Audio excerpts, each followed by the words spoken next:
World.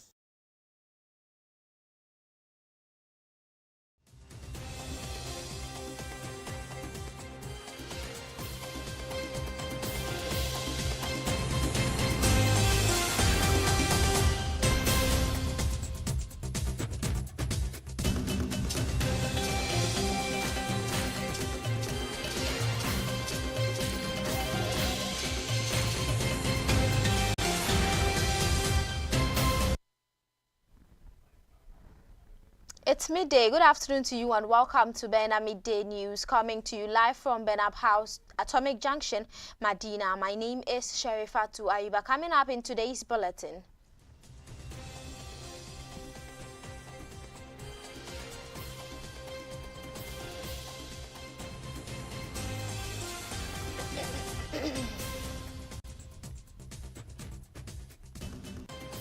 The Supreme Court is set to deliver its ruling on an application seeking to quash the High Court judgment on the Mandai constituency election today.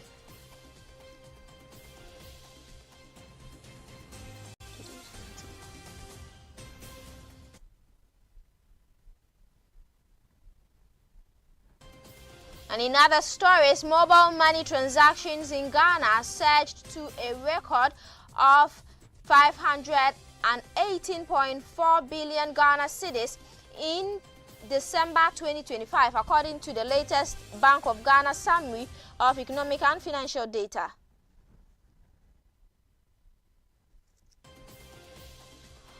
And on the international front, Nigeria's army has rescued 11 kidnapped victims during an overnight operation along the Kaduna-Abuja highway.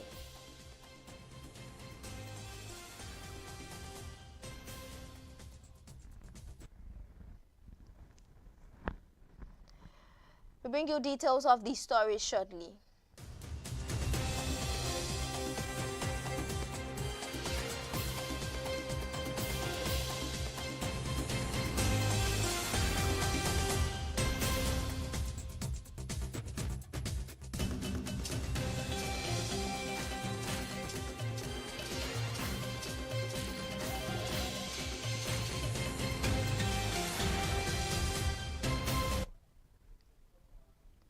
Thank you for staying with us. You can watch this news live on Facebook and on YouTube at Baina TV. Now the news in details.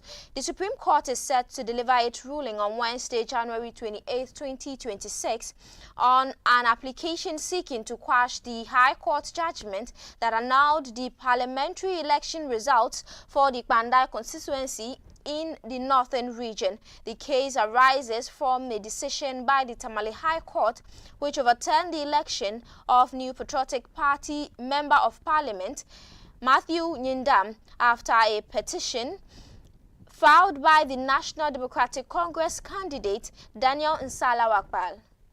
The High Court subsequently ordered a rerun. The case has been adjourned to January 28, 2025 for ruling. Meanwhile, the order suspending the rerun is still in force until the determination of the matter.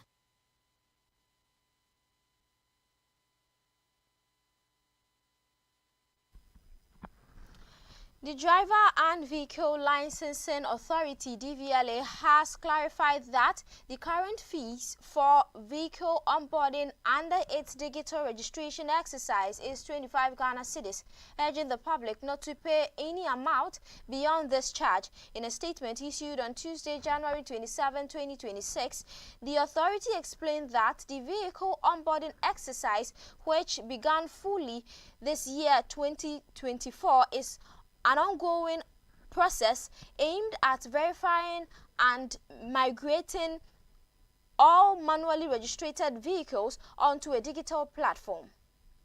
The exercise, it said, is critical to the rollout of the digital license plate system planned for later this year once the amendments to LI 2180 are approved. According to the DVLA, the onboarding process requires the presence of the vehicle owner, the vehicle registration document and customs bill of entry, as well as the Ghana card of the vehicle owner for biodata verification. The authority disclosed that the full cost of onboarding is 288.55 Ghana cedis, which covers the issuance of a certificate of title and a vehicle registration card. However, it said the fee has been reviewed in light of the impending introduction of a new license plate system that will result in a change of all existing vehicle numbers. The DVLA stressed that the fee of 25 Ghana cedis will not be accompanied with the issuance of a certificate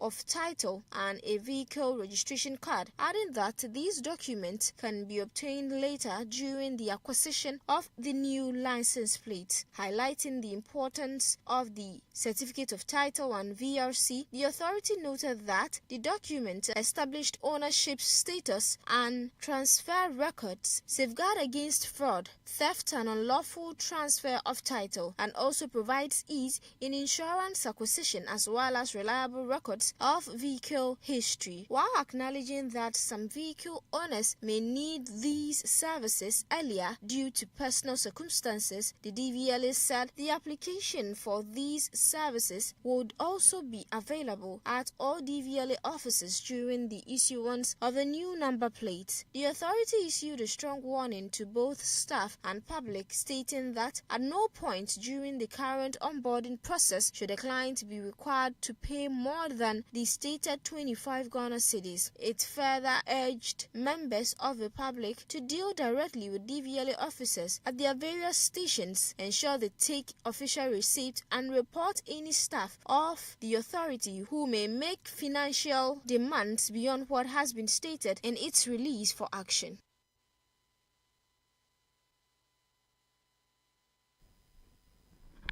Now, moving on, Hajia Amina Adam, widow of the late Ayawaso East MP Mahama Nasa Ture, has requested to be vetted virtually ahead of the February 7 National Democratic Congress parliamentary primary. This was disclosed by the Greater Accra Regional Secretary of the NDC, Theophilus Tete, on Tuesday, January 27th. Hajia Amina Adam is currently observing Idda, a 4-month period of widowhood seclusion in accordance with Islamic practices. Speaking to journalists during the filing of nominations by aspirants, Mr. Tete said the party is yet to take a decision on her request. The request follows Hajia Amina's formal filing of her nomination to contest the NDC parliamentary slot in the Ayawaso East constituency. She will face 4 other contenders in the race for the party's ticket, including Ghana's High Commissioner to Nigeria, Baba Jamal Mohammed Ahmed. The remaining aspirants are the party's constituency chairman, Mohammed Rami, Dr. Yakubu Azindo, and Najib Mohammed Sani. The Electoral Commission has announced that it will conduct the parliamentary by-election in Ayawaso East constituency on Tuesday, March 3, 2026.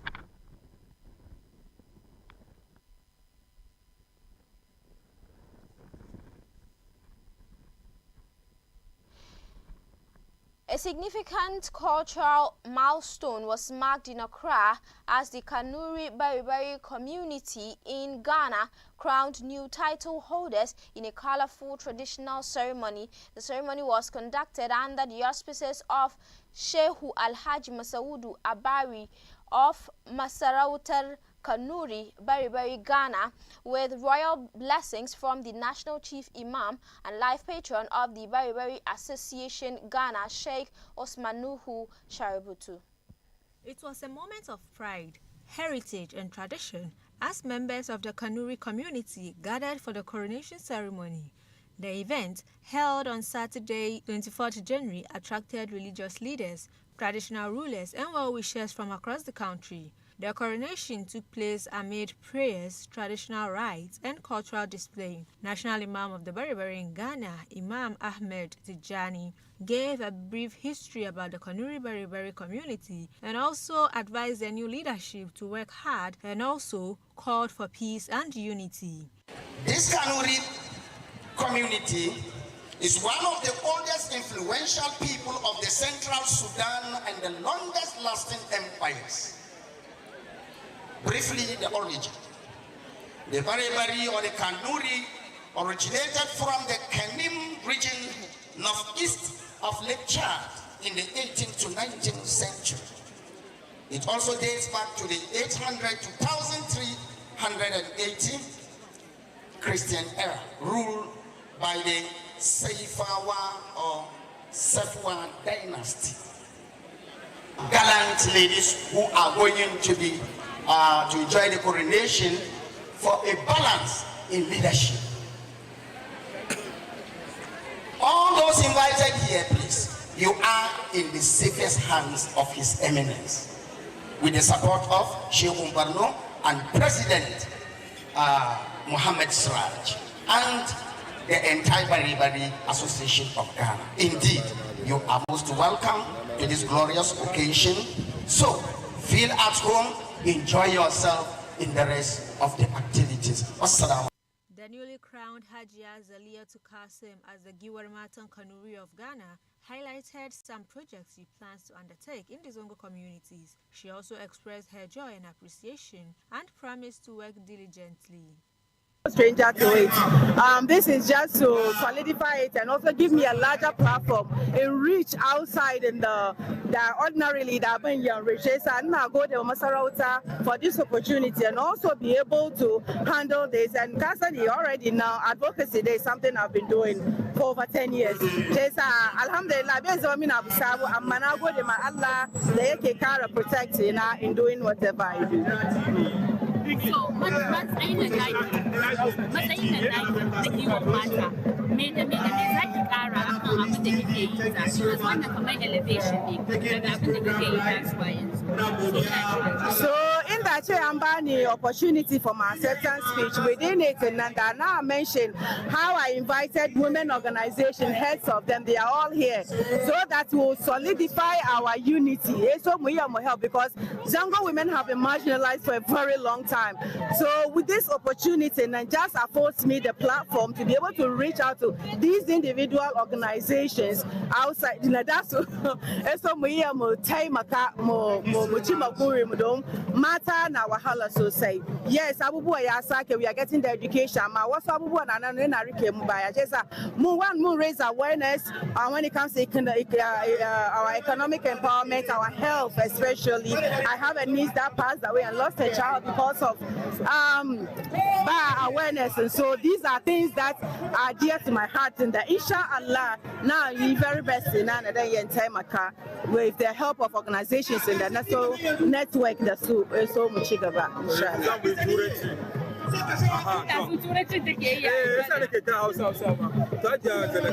Yeah. Today have been a very good day. Alhamdulillah. Your coronation, the Giwar Mata. Very Ghana. Yeah. How do you feel?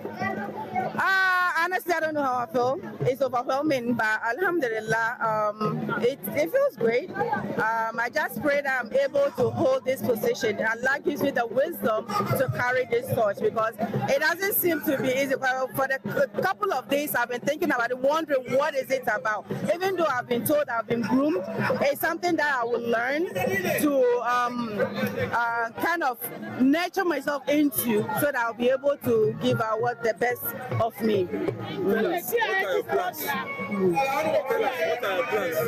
My plans? Because we know you are women and children advocates. Yes. It's an elevation. So what are your plans? So first of all, the allyship with the men folk. Alhamdulillah, some decades ago, this wouldn't be happening. But now we've gotten to a point where Masarauta have radicalized them and eventually... Community elders described the coronation as a bridge between tradition and the future, emphasizing unity, cultural continuity, and responsibility. Great day. We've shown our culture, a very rich culture. And you know, a lot of people don't know the history of the Berry. I'm not a Berry, but I can tell you from generations that when the Hausas and the Fulanis were in Ghana almost 1,000 years ago, there were no other tribes. You understand what I'm trying to say? So when people say, oh, this person is not a Ghanaian, this person is a... No. From generation, from 1,000 1,000 years ago, there were those tribes in Ghana here. Unity is a must. I mean, if we are not united within the Zongo communities, we will not get what we want at the end of the day. If we are divided, it will be a problem for us. And one thing, education, I've been telling our people, make sure that we educate our children.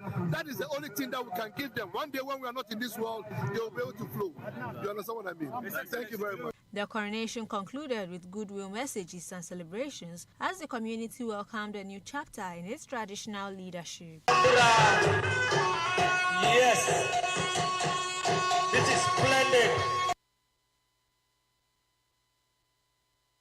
And on this note, we go for a quick break. We'll be back with business and more.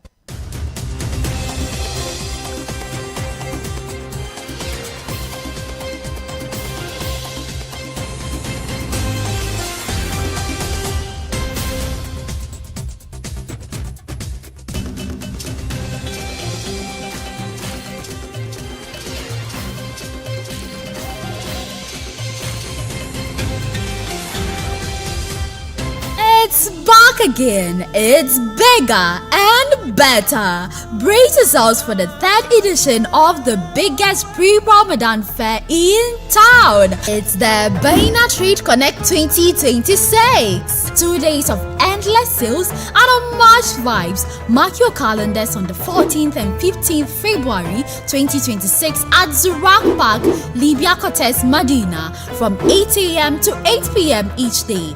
Come trade, come connect, come shop and have fun. To book a stand, contact 053-948-7757. Baina Trade Connect 2026. See you there.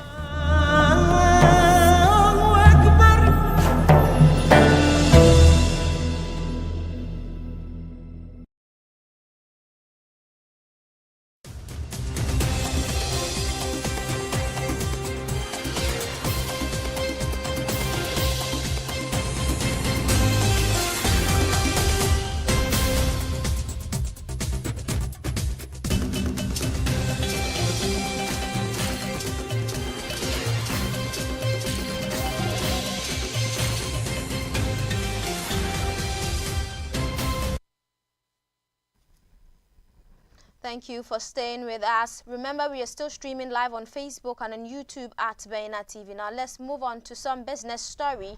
Mobile money transactions in Ghana surged to a record of 518.4 billion Ghana cedis in December 2025, underscoring the growing dominance of digital payment in the country's financial system, according to the latest Bank of Ghana summary of economic and financial data. The December figure represents the highest monthly value recorded in 2025, driven by increased consumer activity during the festive season and sustained expansion in mobile money usage.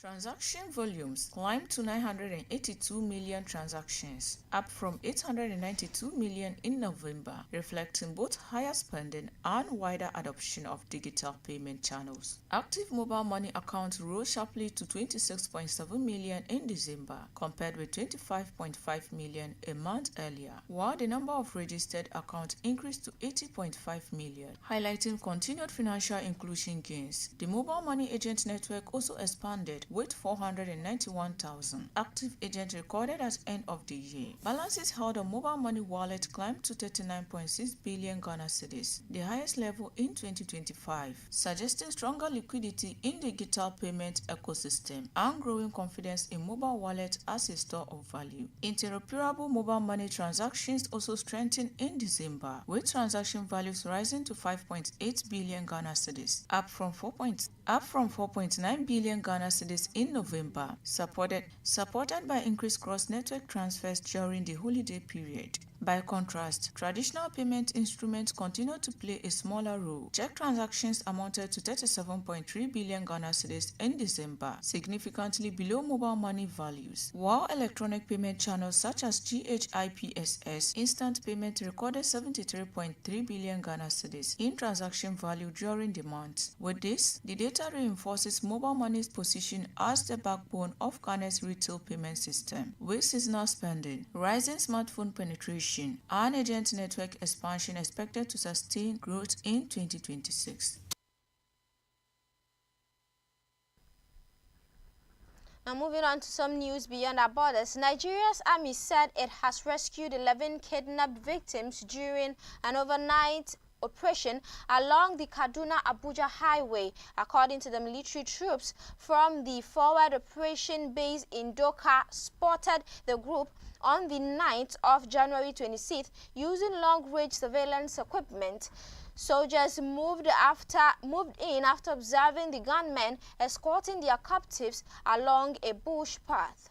The 5 men, 3 women, and 3 children had been held for 92 days after being abducted in October from the community of Kadamala Maman in Kaduna State. Kidnapping for ransom remains a major security challenge in the northwest and central Nigeria, particularly along the key Kaduna-Abuja road, a vital transportation link between the country's economic and federal capitals. Gunmen in Nigeria's conflict hotspots often ride on motorcycles through vast forest reserves that serves as their hideouts, making it easier to evade security forces. In the past few months, Nigeria has been in the crosshairs of the U.S. government, which has accused the Nigerian government of not protecting Christians in the country's security crisis. Although attacks affect both Christians and Muslims, the accusation from the U.S. has led to a diplomatic rift between the countries and to the U.S. launching an attack against alleged Islamic State group members on Nigeria's territory in December, an operation the Nigeria government said it was aware of.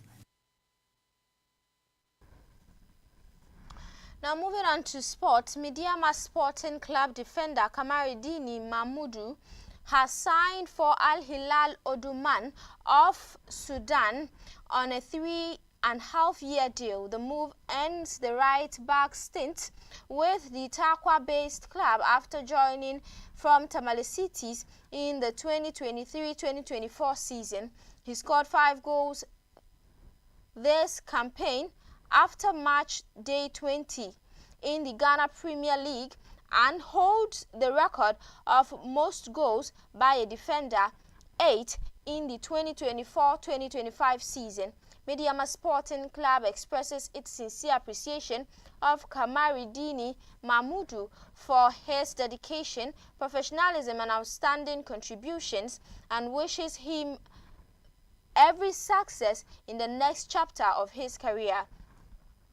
The 23-year-old has made 2 appearances for the senior national team, the Black Stars. He leaves Midiama at the summit of the Premier League 8 points clear as they chase their 2nd title in history. Kamaridini joins his new club Al Hilal, who sits on top of the Rwandan Premier League following the conflict in Sudan.